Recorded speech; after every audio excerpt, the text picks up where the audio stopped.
Ella Baker always knew that when working together, people were capable of phenomenal things. Since it first launched in 2011, the streaming platform Twitch has introduced the gaming community to new and entertaining personalities. And although many at the time considered her to be too idealistic and radical, Baker spent her life bringing people together and fighting with these ideals in mind. SNCC chair Charles McDew said that Baker taught people how to find value in everyone's opinions, and constantly underlined the importance of everyday people rather than upholding messianic leaders. And while some may describe Baker as a civil rights leader, she herself eschewed that label, maintaining instead the idea that her work was a part of a larger effort where everyone had something worthwhile to contribute when it comes to grassroots organizing. Baker once said, "You didn't see me on television, you didn't see news stories about me. The kind of role that I tried to play was to pick up pieces or put together pieces out of which I hoped organization might come. It's given otherwise unknown gamers a venue to show off everything from their gaming skills to their dance moves, and the more entertaining they are, the more viewers, subscribers, and donors they get. In the past few years, it's become apparent that if you've got the personality and drive, Twitch can be a lucrative source of income. Many gamers have dedicated their undivided time and attention to the platform, sticking to rigorous streaming schedules and sacrificing free time in order to appease their scores of fans. The payoff, however, can be huge for those who know how to captivate an audience. My theory is, strong people don't need strong leaders. And with her organizing efforts, Baker proved her own theory. She frequently rejected top-down hierarchy in favor of community organizing, and although not all those in the civil rights movement agreed with her methods, Baker continued to organize, and her work ended up inspiring countless others. This success can often lead to even more financial stability in the form of sponsorships and partnered social media posts. This is Ella Baker, the untold truth. Ella Baker's early life. Ella Josephine Baker was born on December 13, 1903, in Norfolk, Virginia to Georgiana Ross and Blake Baker. Her mother worked as a school teacher, midwife, and healthcare worker, while her father was a waiter for a ferry line, according to the New York Public Library. Here are 10 Twitch streamers who show that hard work, gaming skills, and an entertaining personality can pay off big time. Considered one of the best streamers, Ninja makes roughly $500,000 a month. Ever since Fortnite launched this streamer into the ranks of the internet famous, he's become one of the most well-known gamers out there. Tyler Ninja Blevins played numerous games during the early years of his career, but nothing catapulted him to fame the way Fortnite did. When Baker was 8 years old, the family moved to Littleton, North Carolina to be closer to her maternal relatives. The Ella Baker Center for Human Rights writes that when she was young, Baker would listen to her grandmother tell stories about how life was like under enslavement, including an incident when her maternal grandmother, Bet Ross, was whipped because she refused to marry someone that her enslaver had chosen for her. Breaking many Twitch records for viewership, including his own, Blevins' name is now synonymous with the Epic Games juggernaut. As of June 2018, Blevins is partnered with Red Bull Esports and is the first esports gamer to be featured on the cover of ESPN magazine. Between viewer subscriptions to his Twitch channel, sponsorships from various companies, and ad revenue, it is estimated that as of September 2018, Tyler Ninja Blevins makes approximately $500,000 every month.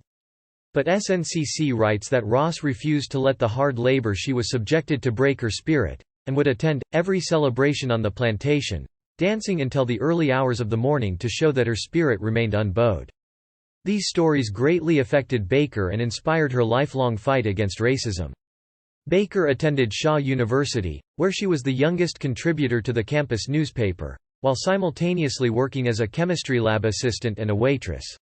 That's some serious cash for playing video games, though Blevins and other gamers have been quick to point out that creating a sustainable income from Twitch is no easy task. After graduating as valedictorian in 1927, Baker moved to Harlem in New York City, writes Black Past. Getting into activism in Harlem, Ella Baker started to get involved in community organizing and social activism. Black Past writes that in 1927, Baker joined American West Indian News as a journalist, and 3 years later became office manager for the Negro National News. It looks like all of Blevins' hard work is paying off.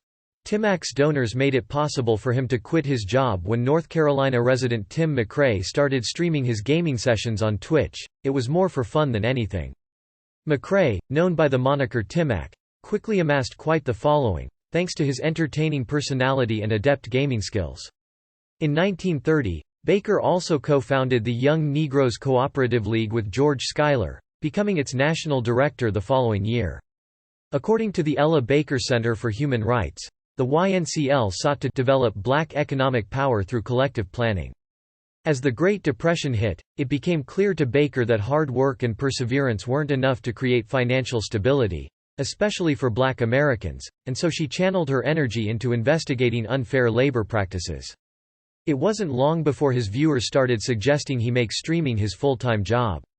Becoming successful enough on Twitch to support your family isn't exactly an easy feat to accomplish.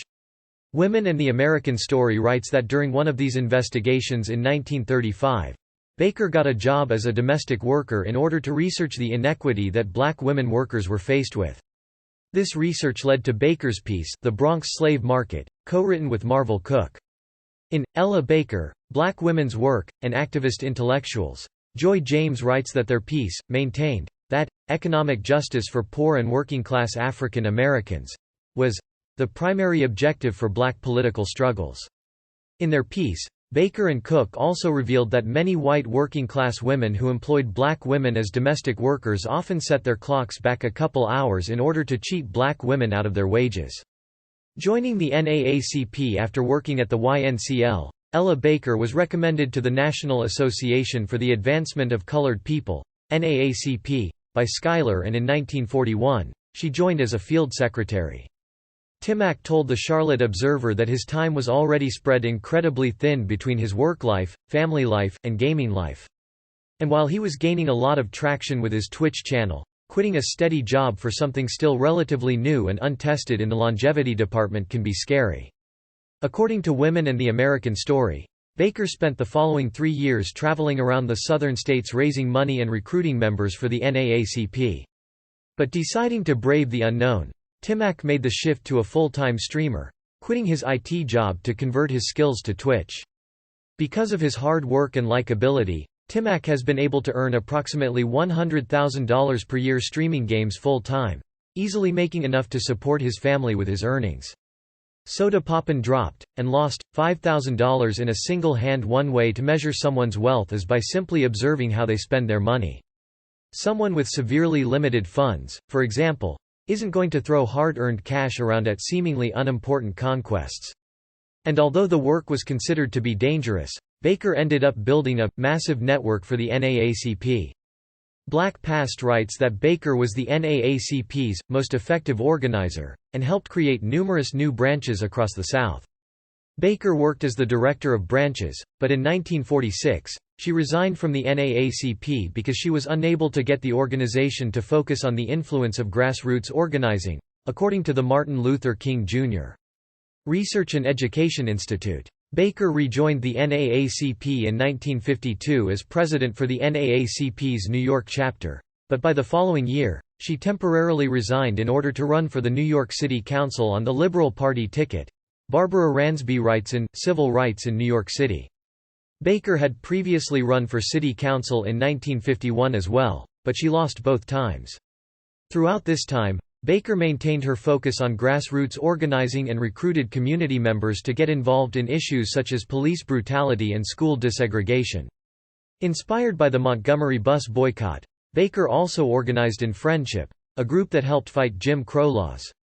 A brief history of the NAACP. The NAACP was founded in 1909 by a group of 60 black and white activists, including Ida B. That being said, someone who is relatively well off might not even bat an eye at the prospect of dropping a large sum of money for a game. One such example of this can be seen when popular Twitch streamer Thomas Jefferson Chance Morris, better known as Soda Poppin, dropped $5,000 on a single hand of online blackjack. Streaming the game to over 40,000 fans at the time, the high-stakes hand was ultimately lost, draining the $5,000 from Soda Poppin's personal funds. Based on the high viewership of his videos, his large number of subscribers, and the fact that he consistently tops Twitch's metrics charts, the Twitch star doesn't seem like $5,000 as much of a setback for him. Shroud has his own clothing line as with our last entry. Another good way to judge someone's wealth is by examining how many irons they have in the metaphorical fire. Twitch streamer Michael Shroud Jacek has expanded his portfolio into avenues other than full-time gaming. While Shroud is another Twitch streamer consistently topping viewership charts, he's used his talents to branch out into other sources of revenue to supplement his income. Shroud has joined with Jinx, a popular geek apparel brand, to launch his own line of Shroud-themed clothing. Wells, W.E.B. Du Bois, and Mary White Ovington. The line, made up of various designs of his hooded logo and quotes from his streams, is just another way he's managed to secure his financial future. With his high status, he's also known for hosting small Twitch streamers so that they can gain traction in the streaming world as well. Shroud stands in the very top echelon of internet celebrities, and he shows no sign of slowing down. Dr. Disrespect pulled in over $30,000 on one stream alone. Monthly subscription fees for viewers to get special content from their favorite streamers are a big source of income for Twitch's top stars. The monthly fixed income is by far the most stable element of a Twitch streamer's various sources. Some streamers are even well-known and beloved enough to make a living on subscription fees alone.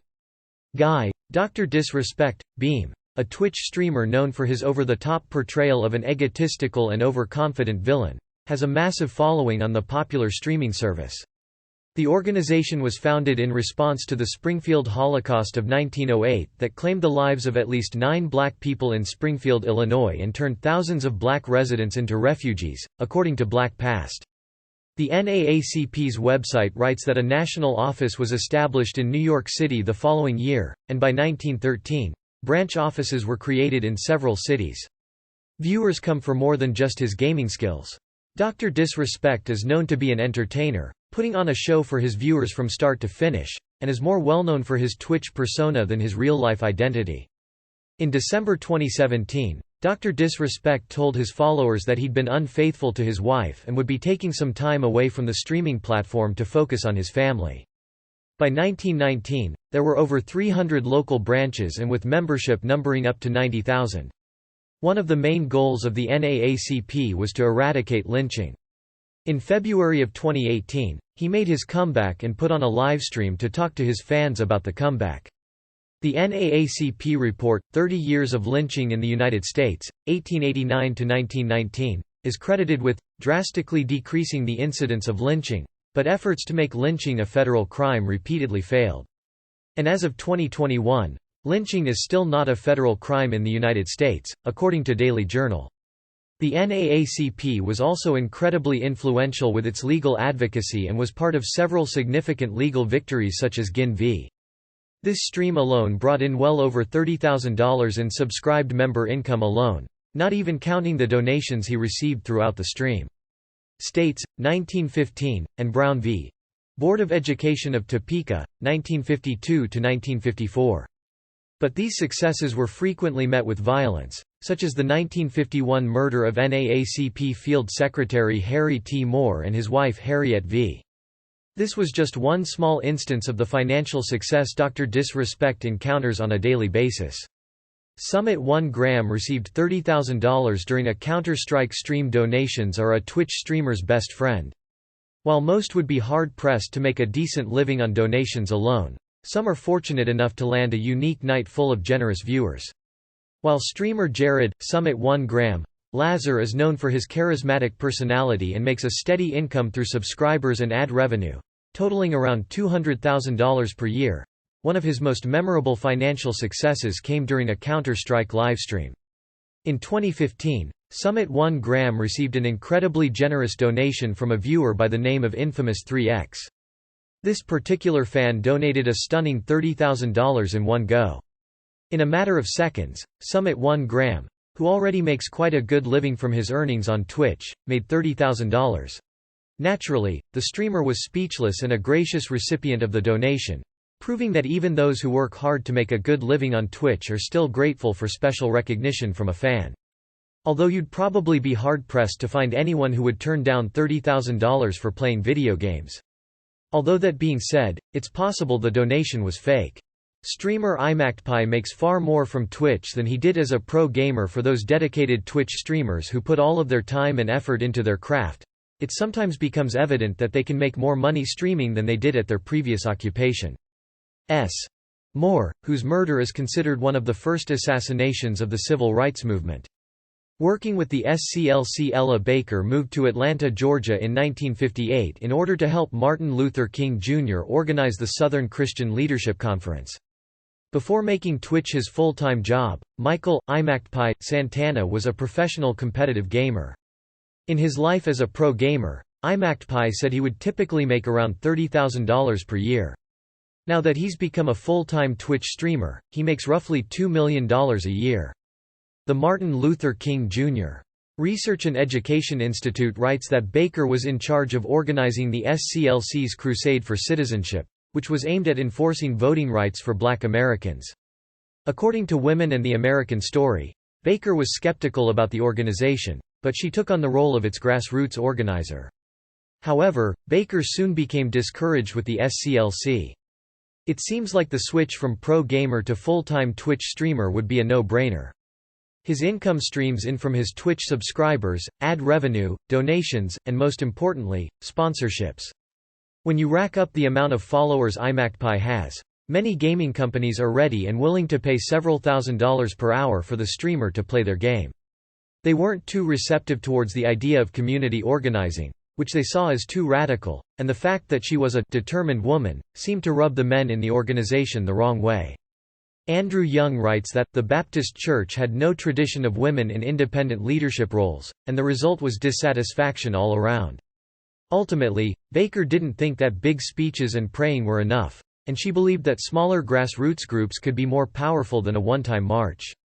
When you take into account the fact that 1.4 million people may be viewing his gameplay of a new or independent game, the money seems like a smart investment for a gaming company. Although it takes a lot of time, effort, and dedication, it's not a bad way to earn a living. Tfue may have a few bans, but he still makes good money. Twitch streamer Turner, Tfue, Tenny is well known for more than just his gameplay on Twitch. She also repeatedly reminded King that the black women in the movement were unappreciated and unrecognized, despite the fact that they were often doing the hardest work. The New York Public Library writes that despite Baker's efforts, the crusade had limited success. Later in her life, Baker came to believe that the failures of the crusade were due primarily to internal resistance from both the members and the leadership of the organization. Leaving the SCLC for the SNCC after hearing about the February 1960 sit-ins in Greensboro, North Carolina, Ella Baker realized that young student activists had the same vision she had, so she decided to join her efforts with theirs. According to the SNCC, Baker convinced Martin Luther King Jr. This particular streamer, while talented in his craft and charismatic enough to capture a large audience, has also been the center of a few scandals. To give $800 towards what would become the founding conference of the Student Nonviolent Coordinating Committee, SNCC. His erratic and sometimes offensive behavior has gotten him banned from Twitch and Fortnite on more than one occasion. But despite this sporadic bad behavior, or perhaps because of it, Tfue has a large following on Twitch with over 2 million Twitch subscribers, allowing him to stream full-time. In April of 2018, Tfue joined the world-famous gaming team FaZe, clearly solidifying himself as a Twitch star. His already large fanbase only grew from there. And although King had wanted the students to simply become an SCLC student wing, Baker encouraged the young activists to create their own organization. HBCUSTORY writes that Baker was known as the «godmother» of the SNCC, and was incredibly influential towards influencing the black college student movement. But according to the New York Public Library, despite founding the organization, Baker never held any sort of official position with the SNCC. Watching Tfue's vlogs on his YouTube channel makes it clear that he's living the high life as he can be seen traveling, enjoying adventures with friends, and gaining new subscribers with every stream. At one point, YouTuber missed her, but she worked with the organization as a political advisor, role model, fundraiser, intellectual and political mentor. With the network Baker had established with the NAACP, she was also able to connect the SNCC with other activists and resources across the country. But at the end of the day, the organization was run by the student activists. Women and the American Story writes that when she was asked to weigh in, Baker would ask questions instead of seeking to provide them with answers. Beast, who is known for donating large sums of money to random Twitch streamers, even showed up at Tfue house and promised to give him $500 for every kill he made in Fortnite. For example, when the SNCC organized Freedom Summer in 1964, in order to bring national attention to racism in Mississippi, Baker supported the initiative and only spoke up when disagreements pulled the conversation off course. Misogyny in the civil rights movement. The bottom-up organizing of the SNCC wasn't the only thing that inspired Ella Baker to leave the SCLC for the SNCC. The SNCC writes that compared to other organizations during the civil rights movement, women were included and weren't kept from leadership positions. This isn't to say that sexism didn't exist within the SNCC, but compared to organizations like the SCLC, it didn't serve to keep women in the background. But while fighting against race-based oppression, many organizations in the civil rights movement, like the SCLC, continued to uphold gender-based oppression. And MSNBC writes that even during the 1963 March on Washington, women's voices were actively excluded.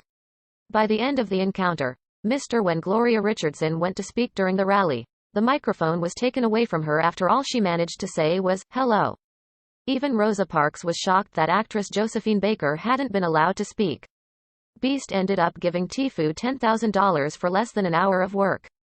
Tim the Tatman earned over $17,000 in 2 days. As previously stated, a Twitch streamer's most stable source of income comes from ad revenue and subscription fees.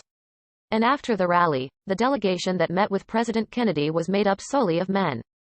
According to Women in the Civil Rights Movement, black women were even told to take an active step back for the sake of allowing the men to lead. But if a gamer is entertaining enough, many viewers with disposable incomes are more than happy to donate to their favorite personalities. Even the small donations can add up quickly, as we see from streamer Timothy John Batar, better known as Tim the Tatman. Besides the $13,000 he earned from playing in only 4 Fortnite tournaments, Tim the Tatman earned $17,000 in only 2 days from his generous donors on Twitch. While streaming his gameplay of Overwatch, Tim received numerous donations, adding up to a huge sum in a short time. Lawrence Guillot, for example, told a group of black women that included Fannie Lou Hamer, Victoria Gray, and Annie Devine, that the time had come for them to step back and let the men come forth. Organizing the Mississippi Freedom Democratic Party in April 1964, Ella Baker worked with the SNCC and helped found the Mississippi Freedom Democratic Party with Fannie Lou Hamer, which sought to challenge Mississippi's all-white Democratic Party.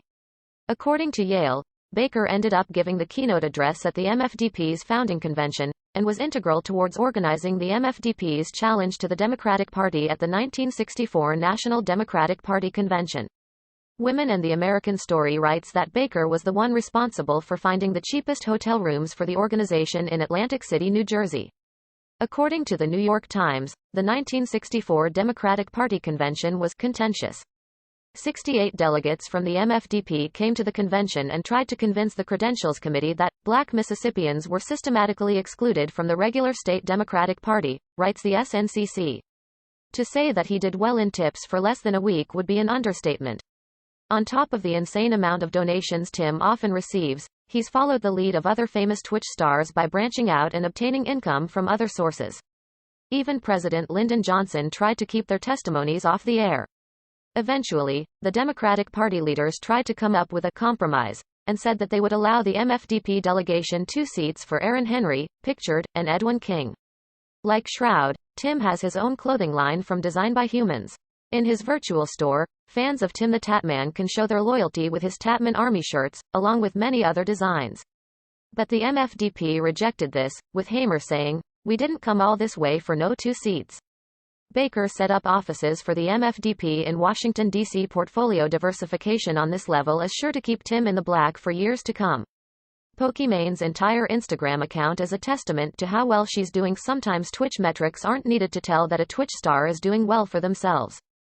And worked from there in preparation for the convention, and after the convention, she moved back to New York City.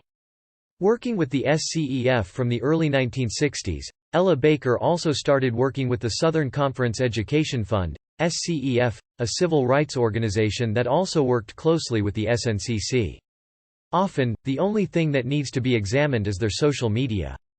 Pictures of exotic locations, expensive food and clothing, and a nice home are all the verification needed to further solidify a Twitch star's status as officially making it. Imani, aka Pokémon, started streaming in 2014. Since then, her channel has gained over 1 million followers. According to the SNCC, Baker's relationship with Ann Braden, one of the faces of the SCEF, was directly responsible for the two organizations supporting one another. According to an interview Baker gave in 1968, she initially joined the SCEF as a special consultant, since she was weary of certain kinds of responsibility, and this way she could have a more flexible role. Baker also refused payment from the SCEF, since she believed that they could use that money for hiring some more active young people. Baker also never had any sort of paid relationship with the SNCC per Yale. Known for her magnetic personality and her ability to dominate in League of Legends, Pokimane has made a name for herself in a big way. Between her ad revenue, sponsored social media posts, and Twitch subscribers alone, she's well off. But this particular gamer also seems to attract many viewer donations, which greatly increase her net worth. But like most successful Twitch streamers, Pokimane didn't luck into her success. As a consultant, Baker's role was mainly to attend to whatever issues came up and to offer the resources she had after years of community organizing. At times, this meant being a sounding board, a bridge, and, at points, something of a comforter. Ultimately, the goal of the SCEF was to instill in white Southerners the idea that they should care about what was happening to black Southerners. And for Baker, this project was very successful, when considering the increased amount of dedication on the part of young whites to work in that vein. Supporting other women activists throughout her years as an activist, Ella Baker constantly made sure that she was supporting the other women in the civil rights movement. Her hard work over several years contributed to the empire she's been able to build today. In addition to supporting the defense of Ann Braden, who was targeted by HUAC, according to Labor History in 2 o'clock, Baker was also involved in the Free Angela movement, which sought to free imprisoned activist Angela Davis. Great Black Heroes writes that Baker traveled across the United States, advocating for the release of Davis, who was arrested on murder charges, but was actually being targeted for her activism and communist views. In 1972, Davis ended up being acquitted after representing herself in court for an all-white jury. Clio History writes that Baker consistently underlined the work that was done by women activists, saying that, the movement of the 50s and 60s was carried largely by women. Baker maintained this conviction by also being involved in a number of women's groups, including the Third World Women's Alliance and the Women's International League for Peace and Freedom, WILPF. Sylvia Lavina Chitty writes in The Greatest Black Achievers in History. Ella Baker's final years of activism. Ella Baker remained involved in activism till her very last days and maintained her ideology of resisting all forms of oppression. According to History 101, Baker supported Puerto Rico's calls for independence, joining the Puerto Rican Solidarity Committee, and actively spoke out against apartheid in South Africa in her later years. Women and the American Story notes that Baker consistently fought to bring people together in the fight for freedom.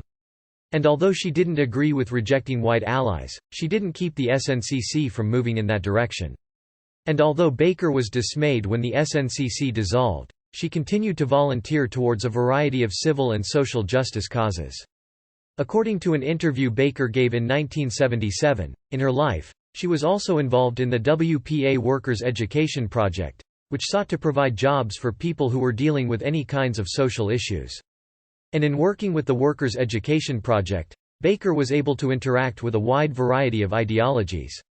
Baker found that despite the differences in ideologies, they were able to have dialogue and learn from one another. The fact that she's clearly an intelligent woman and has a degree in chemical engineering probably doesn't hurt her business acumen either. I think it was those who had the desire to search for knowledge, to search for at least some semblance of understanding, and were accepting. On December 13, 1986, Baker passed away in her sleep on her 83rd birthday.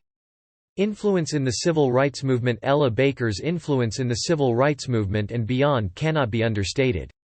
In addition to the immense amount of time she put into her activism, she influenced countless people in the younger generation, including Stokely Carmichael, Diane Nash, and Bernice Johnson Reagan. Carmichael himself said that, the most powerful person in the struggle for civil rights in the 1960s was Miss Ella Baker, not Martin Luther King, according to civil rights teachings. And Reagan's song, Ella's Song, was written as a tribute to Baker. The Key writes that the piece even included Baker's own words. Time magazine writes that one of the reasons that Baker's name isn't as well known as that of Rosa Parks or Dr. King's is because Baker never made being in the spotlight her goal. Instead, Baker said that she found a greater sense of importance by being a part of those who were growing. But at the end of the day, the desire for the men of the movement to silence and speak over the women ended up prevailing. But for Ella Baker, the movement wasn't about being a leader. She often said that, strong people don't need strong leaders, and she showed the world that she was an incredibly strong person.